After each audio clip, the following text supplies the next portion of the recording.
Hi again, this is Professor Innes, and we're in our second module. Just to remind you that there was a 0-0 module which was to be done prior to the start of the course. I understand that many don't exactly start the course until the 24th, but as in line with information technology and education changes, they encourage that a module is released before the start to allow students to get used to the site, get used to the assignments and everything involved there. So if you haven't done that work yet, I mean, you can still do it. There's no great hurry. We're all being very patient at the moment about this system and changes that are happening at Boise State and everything. So if you could do that work for the module 00, which is to be done prior to the start of the course.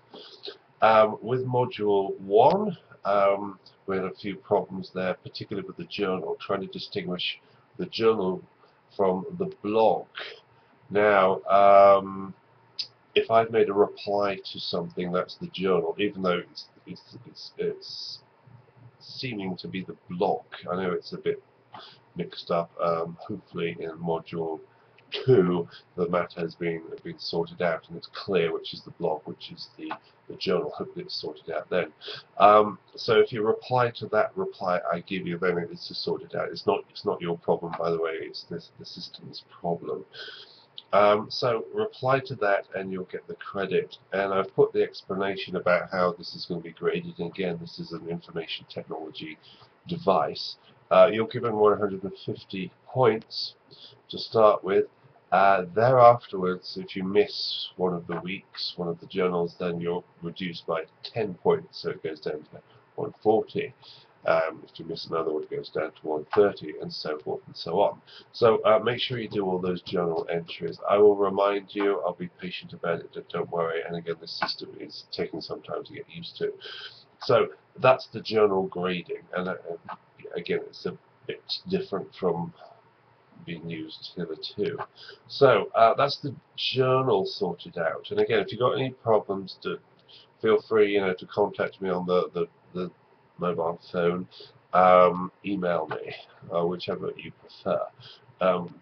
Don't think that I'm going to be annoyed or anything like that. It's my job to answer calls, and especially if it's about the course and the Blackboard system. That's my job to answer it, and I'll be glad to do so. Right, so hopefully that has been resolved and sorted out, and it didn't cause too much bother to all of you. Right, so that's the journal, hopefully resolved, basically. Okay, so to module 2. Now you're going to start doing some more work with this particular module. Just to remind you, again, you've got that journal to do, which is distinct from the blog. The journal is 02.06 and the blog is 0206 and the journal is 0207. Right, so hopefully they're very distinguished from each other and they're not going to get confused. Right, so it's clearly marked there. And again, the procedure, even though it's not very different to write this down, is again, you write an entry, I reply to it, and then you reply to mine. So it gets some sort of conversation going, some sort of dialogue between us. So that should be quite more straightforward in module 2. And now you've got some other things to do as well, such as exam preparation and critical essay preparation, when you can actually write some essays and do some thinking about this thing called philosophy. Right, so it's all clearly set out, and again, any problems, anything needs to be described, do let me know, please. Okay, send me a text, send me an email. Right, so now almost 5 minutes has gone. We might be able to do some philosophy now, so let's do some. Okay, so with that you've got Aristotle. You've already discussed ethics as such, and you've had anything from the academic references to what ethics is about, about considering different moral arguments and when they're dealing with a particular moral problem. We philosophers look at the moral problem and notice that some people have tried to try to resolve the moral problem. Of course, they fail with different levels of disaster, but nonetheless, it's still the case. There is this moral problem, and yeah, as human beings, we like to resolve things. We like to solve them.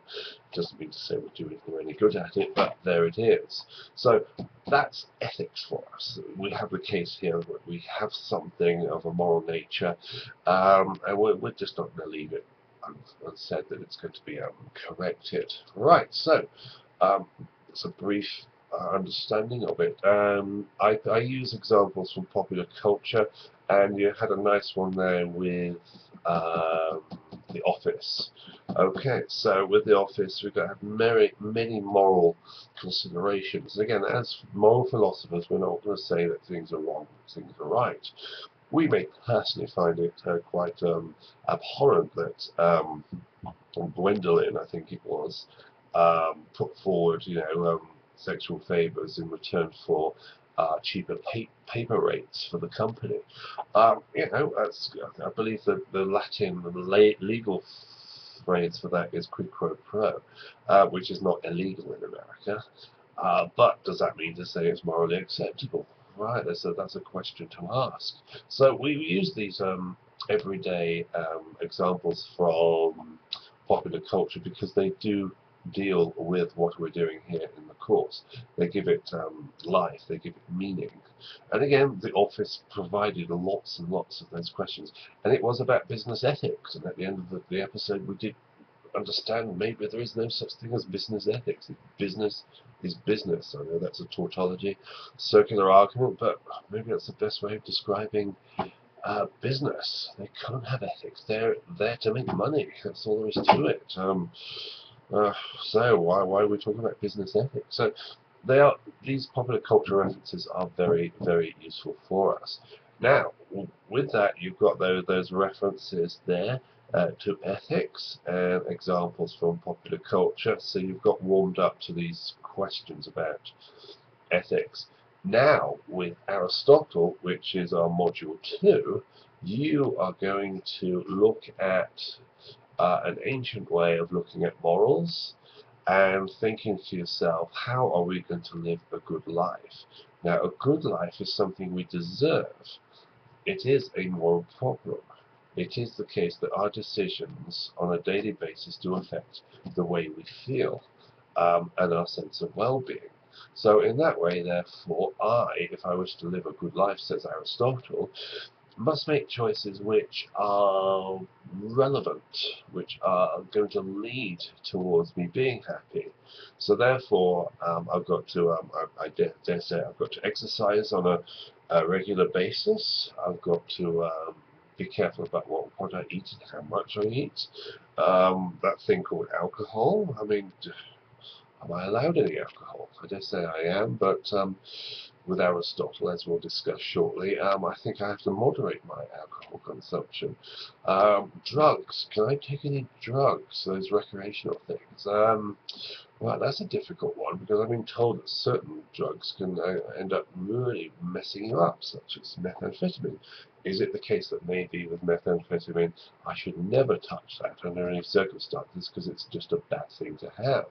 So let's evaluate this situation by saying to ourselves, with Aristotle, we wish to live the good life, which is being happy, being in a state of well-being, and therefore these choices are going to lead towards the goal of happiness. So if I talk about drugs, for example, the goal would be that I'm going to be happy. So if I look at methamphetamine, is there any way I can have what Aristotle referred to as a happy medium there? So therefore I can just take some methamphetamine and be happy without taking too much. I've heard there's no such thing as taking just a bit, so therefore it looks like I've got to leave methamphetamine alone, and it looks like it makes a mess of you, makes a mess of the body and the mind. So I think possibly I should just leave methamphetamine alone because it will not make me happy. Right, if I go to drinking alcohol, Is there a chance I can drink alcohol to moderation? I think I can, yes.